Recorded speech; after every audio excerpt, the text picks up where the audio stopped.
Cuando José Luna hablaba, todos callaban y escuchaban atentos sus órdenes. Quien hace esta confesión de subordinación es el ex jefe de la Oficina Nacional de Procesos Electorales, Adolfo Castillo Mesa, hoy investigado en el caso denominado Los Gángster de la Política, acusado de aceptar ser nombrado cabeza de ese organismo electoral bajo el patrocinio de José Luna Gálvez y posteriormente facilitar a cualquier costo la inscripción del partido político Podemos Perú. La gente que quiera erradicar la corrupción, la gente que quiera pasar al primer mundo, sígame, pónganse en pie, levántense. Anteriormente, Castillo no había admitido responsabilidad, pero hoy se ha acogido a la confesión sincera y le ha dicho a la fiscal de crimen organizado del caso Cuellos Blancos, Sandra Castro, lo que antes había callado. Abrumado por las evidencias que logró acumular la fiscal antecesora, Rocío Sánchez, Castillo se derrumbó como una torre de naipes y empezó a hablar, confirmando los hechos investigados y revelados por Cuarto Poder en los años 2008 y 2019. En septiembre del 2016, Castillo fue captado para ser moldeado y luego elevado a la jefatura de la OMPE, y a inicios del 2017, embarcado de lleno en aquel proyecto, conoció al que ahora llama el líder de la organización, José Luna Gálvez. Esta es la confesión de Adolfo Castillo Mesa. Cuando llegué al punto, José Luis Cabaza me da el encuentro y me lleva a la Universidad Telesub. Subimos al segundo piso e ingresamos a una oficina y por primera vez encuentro a José Luna Gálvez, sentado en una silla junto a su escritorio. También se encontraba Óscar Nieves Vela. Entre fines del 2016 e inicios del 2017, Castillo fue contactado y captado por un conocido suyo llamado Fernando Obregón Mancilla, a quien identifica como ejecutor de la presunta organización liderada por Luna. Dice que Obregón lo introdujo en la idea de ser el nuevo jefe de la OMPE, porque quien lo dirigía entonces, Mariano Cucho, ya tenía, le dijo, fecha de caducidad. Eso se lo dijo, según Castillo, en septiembre de 2016. A Cucho, el CNM, el organismo encargado de su suerte, le bajó el dedo 3 meses después, en diciembre del 2017, cuando los consejeros decidieron no ratificarlo. Un día después de que esto pasara, narra, Fernando Obregón lo llamó por teléfono y alardeando de sus dotes de pitonizo, le dijo: «Profe, ¿qué le dije?».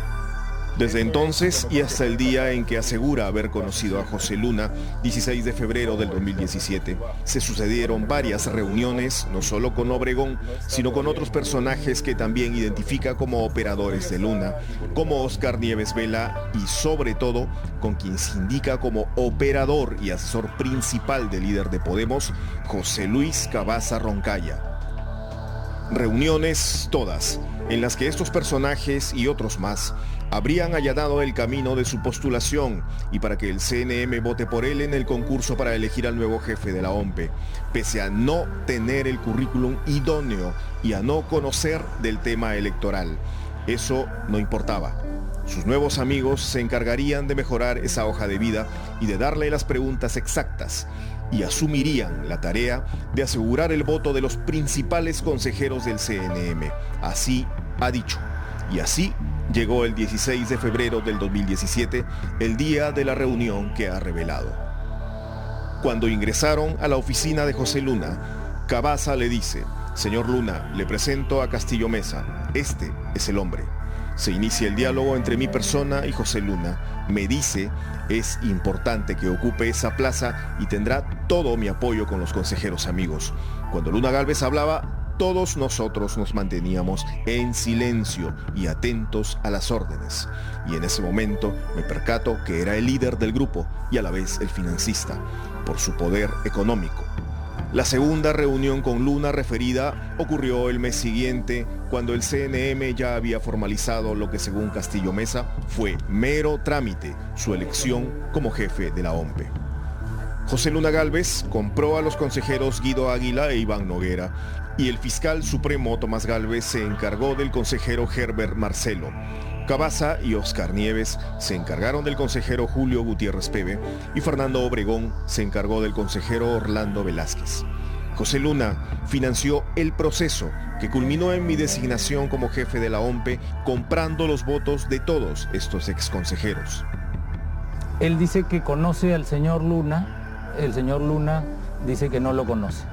El viernes solicitamos una entrevista al abogado de Luna, Mateo Castañeda Segovia. El sábado, la misma fue concedida por el abogado Luis Morey, quien es parte del equipo de defensa del propietario de Telesub y de Podemos. El señor Castillo habla de por lo menos 2 reuniones en la oficina de Telesub. Tiene que acreditar. Ese es el dicho de una persona que está sometida a una investigación. Descrito la oficina, ¿no? La oficina del señor Luna. Es una oficina conocida. Etcétera, ¿no? Ahora, los objetos se cambian o se remodelan en una oficina, pero la ha descrito, ¿no? Me parece inverosímil las cosas que ha dicho el señor Castillo, en primer lugar. Y segundo, yo considero que las cosas que ha dicho parecería que él fuese o ha sido una especie de títere, ¿no? ¿De quién? De un grupo de personas que lo puso ahí. Si fue títere, Castillo Mesa ha señalado que en todo caso lo fue de Cavazza y de Luna. Siempre aceptó sin chistar que le falsifiquen certificados para darle más peso al currículum que entregó al CNM. Y como misión final, aceptó, según él, que su gente, la que luego nombró en la OMPE, le facilitará a Podemos Perú la inscripción como organización política, pese a algunas irregularidades puestas posteriormente en evidencia por Cuarto Poder. El señor Castillo lo que está haciendo es mentir, está autoincriminándose, parece, porque está desesperado, pero lo importante es que ha reconocido que él ha cometido una serie de ilícitos penales, que ha falsificado documentos, digamos, que ha hecho lobby para él llegar a esa posición. Posición en la que no es ninguna sorpresa, digamos, porque siempre se cuestionó la forma en que llegó a la jefatura. O sea, y él finalmente está admitiendo o está confirmando lo que desde un primer momento se sospechó. Sí, pero el señor Luna no lo ayudó a él y no le pidió ningún favor a cambio. Y lo que es más importante, Podemos Perú no recibió ningún tipo de ayuda de parte de la OMPE en su proceso de inscripción, sino por el contrario, recibió todo tipo de trabas y fue muy complicada la inscripción de Podemos ante la OMPE. Luna y Podemos siempre han señalado que la OMPE nunca los favoreció. Al contrario, que le puso trabas a su inscripción.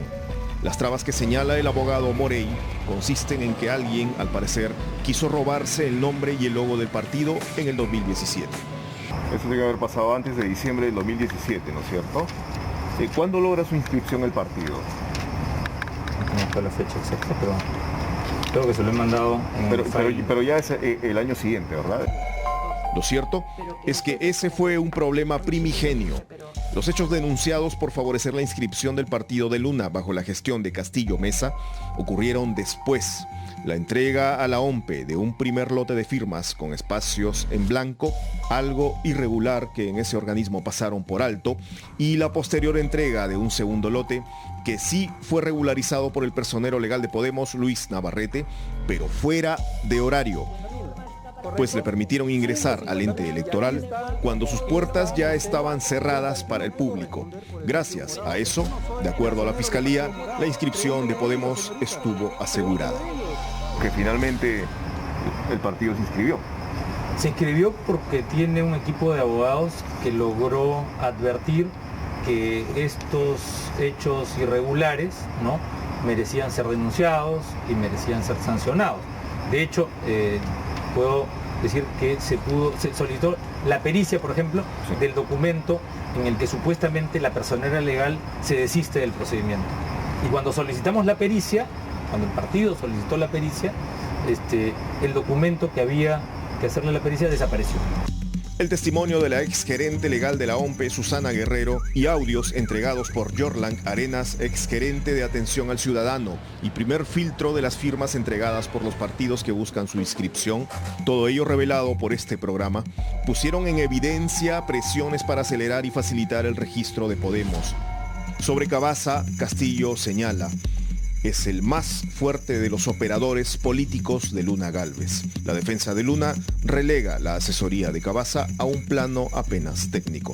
¿Cavazza en qué asesoraba al señor Luna? En temas de informática, a la Universidad Telesub, que es un tema de su especialidad. En esa época, ¿cómo era? ¿Él tenía un horario? Yo no conozco el detalle. Asignada. con mucho gusto le puedo explicar con detalle, ¿no?, las cosas que hacía y que no hacía el señor Cavazza para el señor Luna, pero esta reunión era para hablar justamente sobre el tema del señor Castillo y las incongruencias del señor Castillo. Lo que pasa es que el señor Castillo menciona tanto al señor Cavazza y resalta su rol de, entre comillas, el segundo del señor Luna, que hay gente que se atribuye, aclararlo, ¿no? Hay gente que se atribuye roles que en la realidad no tienen. Hay gente que dice ser algo que no es. O sea, que desperdiciaron su fama bien ganada. Esa de la que hizo gala en el año 2000 cuando fue parte de aquella OMPE dirigida por José Portillo, Papelito Manda, que favoreció la inscripción ilegal del partido con el que Alberto Fujimori se lanzó a la segunda reelección Perú 2000, pese a la existencia de 1 millón de firmas falsas. Cavazza fue procesado, pero luego absuelto, al igual que otro de sus compañeros de aquella OMPE, Luis Navarrete, quien es hoy, por esas casualidades de la vida, personero legal de Podemos Perú. Según Castillo Mesa, quien lidera y financia la organización es José Luna, quien está en el primer nivel. En el segundo nivel se encuentra José Luis Cavazza Roncaya, quien coordina y planifica con Luna. Fernando Obregón Mancilla es el ejecutor y Óscar Nieves Vela, el subcoordinador y planificador, además de hombre pensante y soporte legal.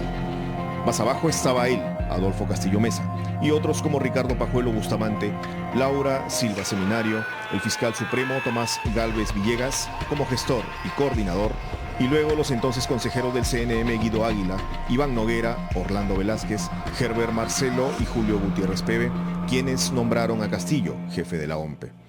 Hay que ser muy caradura para decir un día A y otro día B, y no interesarle que su palabra se ha devaluado, ya no vale lo mismo.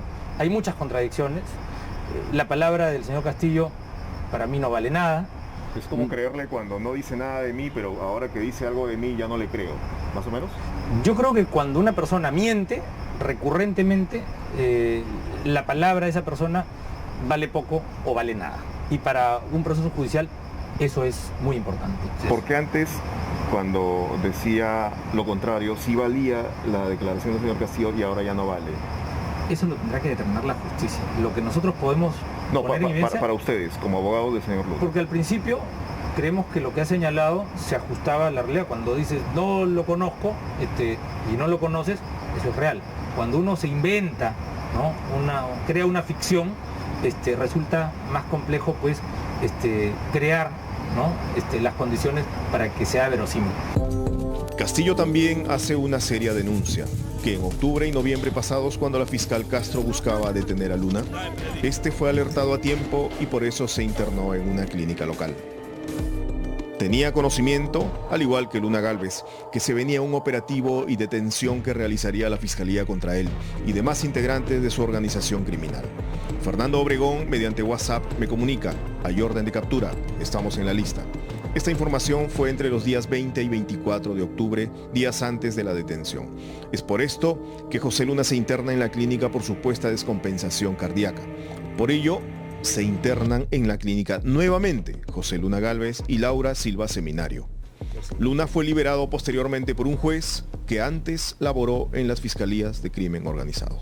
Ahora, su defensa busca el cambio de denominación del caso. No quieren que se llame los gángsters de la política porque Luna no es, aseguran, ninguno. Yo le pediría a la opinión pública que coteje el tratamiento mediático del señor Pepe Graña y el tratamiento mediático que ha recibido el señor Pepe Luna. Hoy en día... Y verán que hay un abismo entre el maltrato que ha recibido el señor Luna y el buen trato que ha recibido el señor Graña. Nada más.